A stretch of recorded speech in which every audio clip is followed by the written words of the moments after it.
make the decision. That's the way it's working. See, I think that's a misnomer. Assuming that the property owner is going to come in and present two things, but if there's a mindset on the existing planning board that they want conservation, then he's just wasting his time and his money. So it is mandatory. I'd like to ask a couple of questions. It might be, you can argue that the other way too. Yeah. Can always, yeah, any of them. First of all, when I read this thing, it says, this checklist is to be used for conservation developments consisting of 6 lots or units or more. In other words, is this a major subdivision? But then in the discussion that we had preliminary, I heard the word minor subdivision. What are we talking about? So the first draft says the planning commission may not require an application for a minor conventional subdivision to be submitted as a conservation development. Right. But then I heard discussion saying that we wanted to go forward with minor. They could propose They could it. apply. So then you're asking what checklist do they use? Is that what you're Yeah. asking? And I would like to know what subdivisions in the recent past that were minor would possibly benefit from this? Or what subdivisions did you see go through that you thought that this should have been in effect? You just Are we reviewed talking last about month. are we talking about the Gregg farm? Yeah, absolutely. That's one. Why? Why should we have any, why should we dictate to them how they should subdivide that land? It still provides them tremendous flexibility, Oh, yeah. but it's directly adjacent to an already preserved land trust property. So, you know, you're expanding the size of that property. Yeah. So in other words, what we're really talking about is not minor or major, but it's every single subdivision in the town of Jamestown is what you're proposing. No, that's not what he just read. I think that's what you're proposing. No, that's not what he read. Well, that's what I'm hearing. No, that's not what you're hearing. And I'm really on, I don't see where this is going.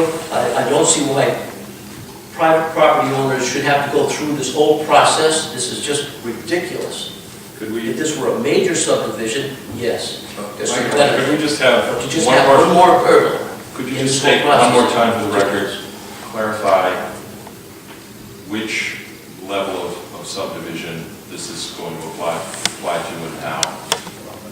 Just so we, Remember, you should make that determination.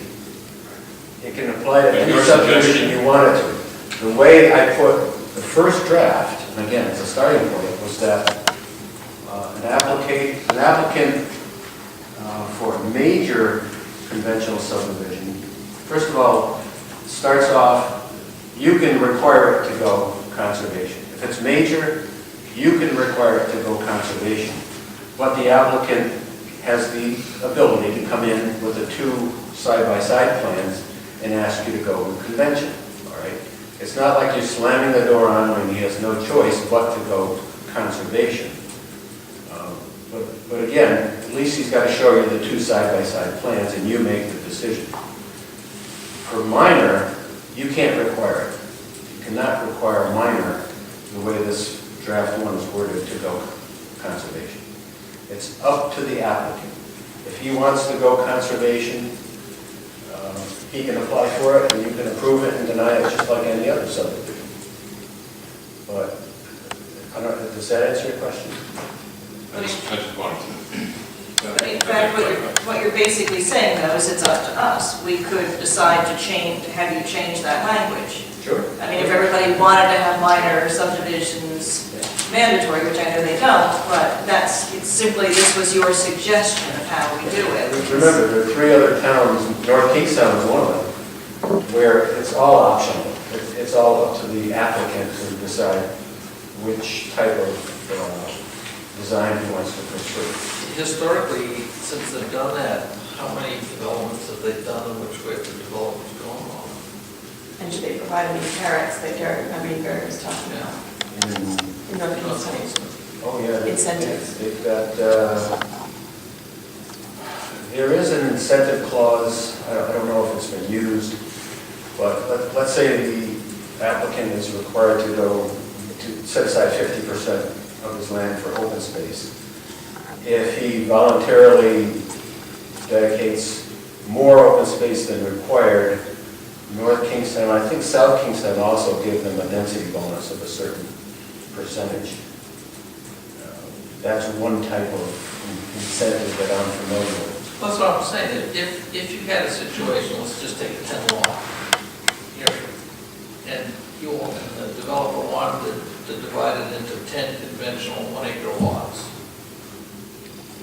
So the town, and that's within our zoning ordinance, or, if that was within our zoning ordinance, would say, fine, okay, you have to have done all that approval. If it's in the law, though, that if he goes and develops as a convention, he can put 12 half-acre lots or quarter-acre lots in there and leave the rest of it open space. So he gets 2 extra lots, if you will, that's an incentive for him to go that route. It's his choice. Excuse me, I should have emphasized this. Conservation development is what we call density neutral. A developer of conservation development will never get any more lots than he's entitled to under the conventional plan.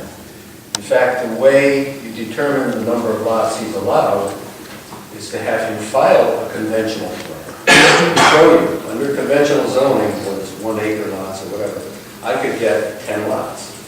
He's entitled to 10 lots conventional, he's entitled to 10 lots conservation. Now, if you should choose, as a policy matter, to offer incentives of some sort for more lots, that's up to you. But we always start out as density neutral. Same number of lots, the developer doesn't get any more.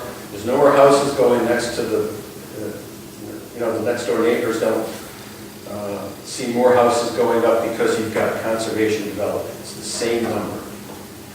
So what is the density bonus? More bedrooms? I don't have the density bonus in here. No, I mean in Is North that- Kingstown, for example. I'm You said in North Kingstown there was a density bonus. It's in the number of lots.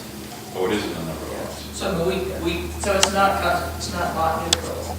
No. North Kingstown, it starts out as in the lot density neutral. But they, as a policy matter, wanted to encourage more open space, so they give a slight percentage of lots, an increase, just because that's important to them. They wanted more open space. Some other communities, like you have a density bonus for affordable housing.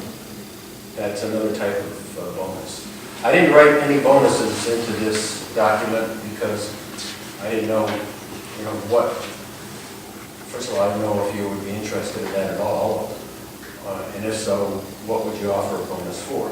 You certainly don't have to offer a bonus. I just, from my standpoint, being one member of the commission, I am a lot more comfortable with this if there is an incentive but not mandatory. So I don't know if it's a density bonus incentive or some other incentive I can't think of off the top of my head. Well, I'm you a can lot make it a more- regulatory incentive, you can make it, Yeah. all kinds of incentives. If there's a number of different incentives that we could work out as we're developing this, I would be a lot more so that you're encouraging it, but the property owner has the right to decide which way he wants to go. I'm okay with that. I'm not okay with mandatory.